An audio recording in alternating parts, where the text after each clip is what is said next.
Hi Internet, welcome to the Troyan YouTube channel. It's Thin Lizzy Thursday, and this week we're listening to a song. A song of some sort, if I can get the nasal mucus out of my throat. Oh man, this weather is killing me. Is this weather killing you? Actually, by the time you're listening to this, the weather's probably fine. So man, isn't this weather great? Isn't it awesome? All the sun and warmth, it's so great. Alright, what are we listening to this week? We got, 100 songs left. Look at us go.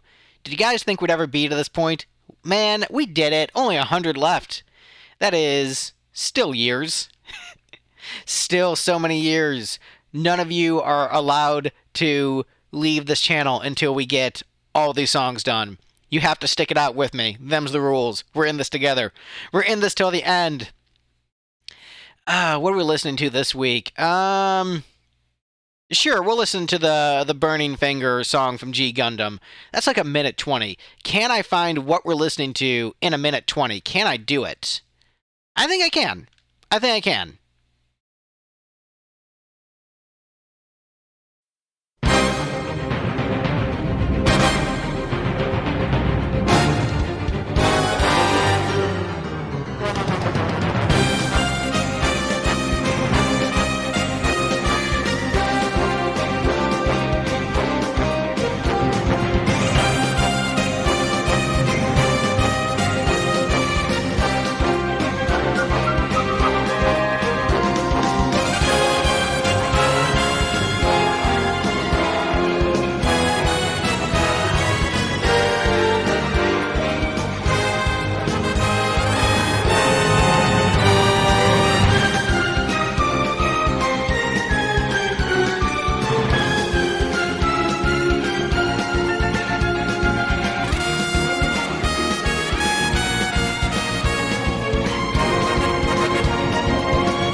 Alright, did I find it in time? The answer is no, actually. Yeah, sorry about that. Because this was not... why they do it, whatever, okay? Classic shit. Now, the plane didn't crash, however, they... Oh man, now you know what else is on my playlist. I was listening to Hot Snobby talk about the ridiculous plane conspiracy, so... For those who don't remember what was going on with that back in the day, back like a month ago, so the Boeing airplanes were basically like they fell apart in the air because the company was trying to make them cheaper to make more profits, because that's what companies do.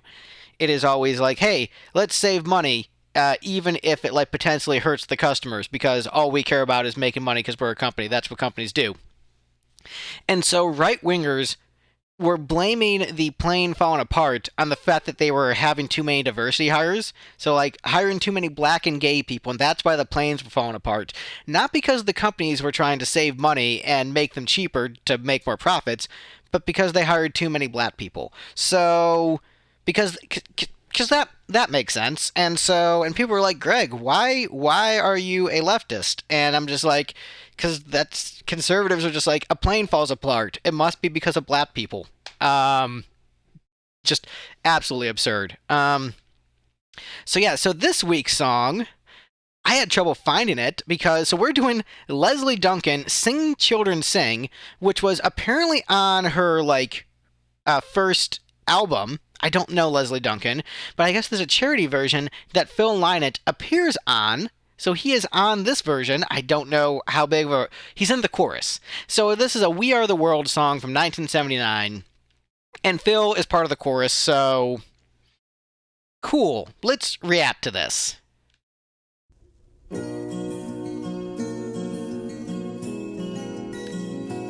Is this the highest quality version? Is this a higher quality version?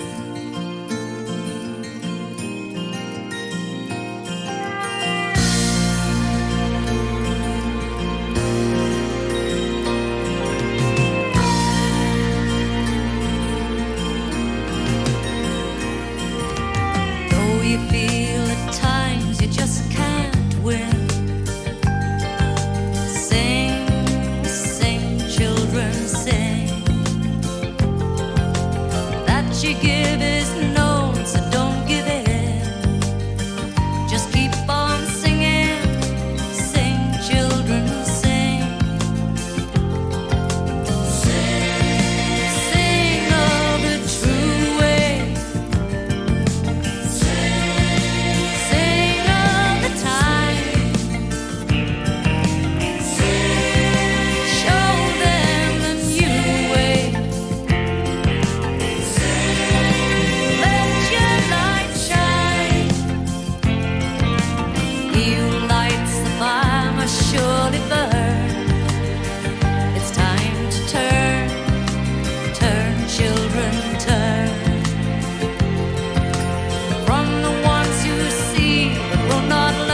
Okay, so what we have here is a perfectly fine, pleasant, soft rock track from the 70s, which, like, I actually enjoy that kind of music, so this isn't an unpleasant listen for me. I enjoy what I'm hearing.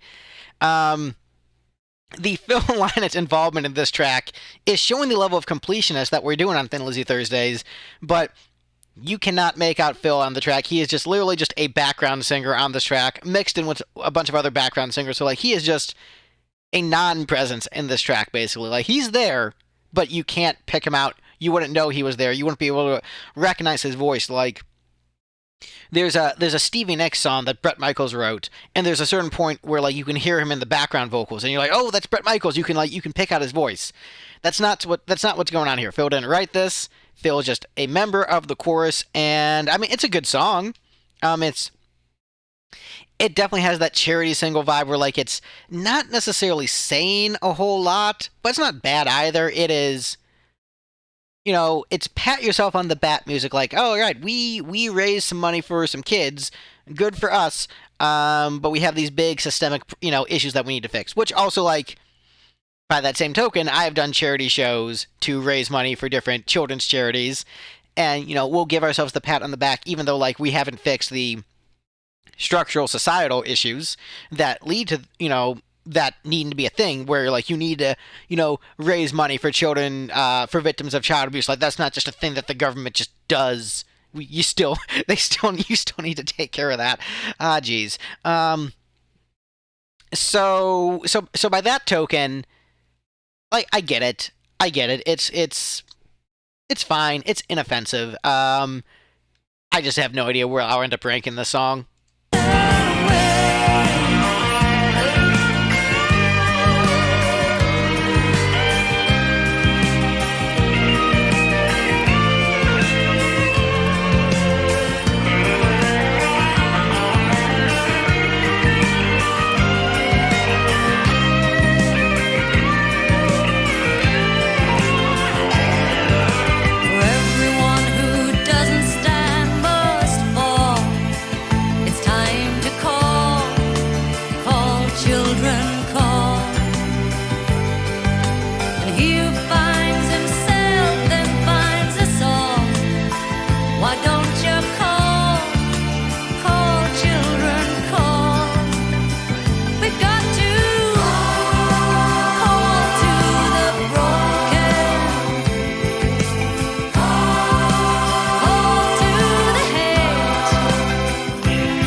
Nice. That is a pleasant tune. Oh man, did I find an official version of that track? Alright, let's see if you're going to be excited with me. Yes! Official Burning Finger. While I figure out where I'm ranking this track.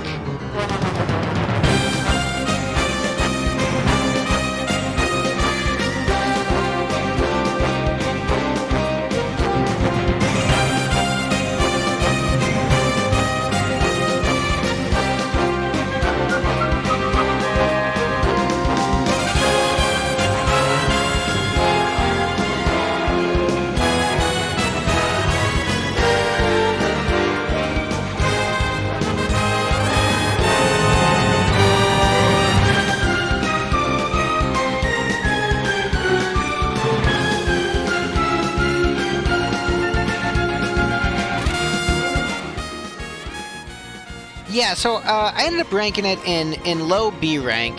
I think it's a good song. It's not necessarily great, like an all-time classic, but I mean, it's a pleasant soft rock song. I definitely enjoyed it.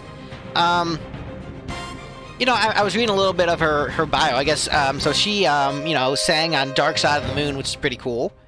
And just, I guess, had like really bad stage fright and wasn't someone who was really wanting to hustle a music career. But seemed to be a pretty talented songwriter. Worked with a lot of great musicians. Wrote a lot of songs for other artists. So just seems like generally a cool, pleasant person who unfortunately passed in 2010. But I don't know, just seemed like a nice person who made some pleasant music based upon what I'm reading. So I'm glad that I discovered her music through doing Thin Lizzy Thursday. Apologies for the stumbling over words, but yeah, I don't know. I really enjoyed that. That was very pleasant.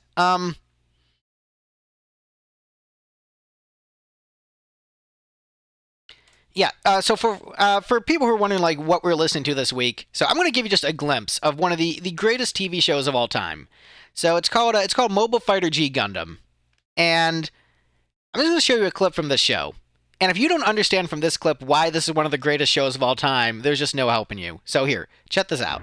Neo America has taken the first step by detaching their Manhattan combat area to... All right, here we go. Neo America has taken the first step by detaching their Manhattan combat area to stage an attack. But why are they doing that? What's that light over there? That thing's Neo America's ultimate weapon. The Statue of Liberty cannon. Energy at full power. Fire!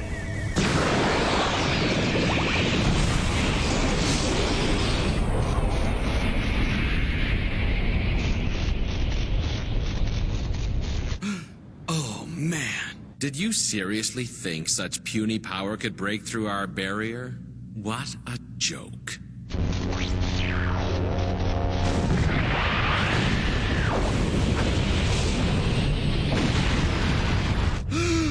My own home nation! Absolutely tremendous. Oh man, what a great show. If you haven't seen G Gundam, you're missing out. So it takes place in the future where war is no longer a thing. Because instead of war, every 4 years, every nation has a giant robot fighting tournament.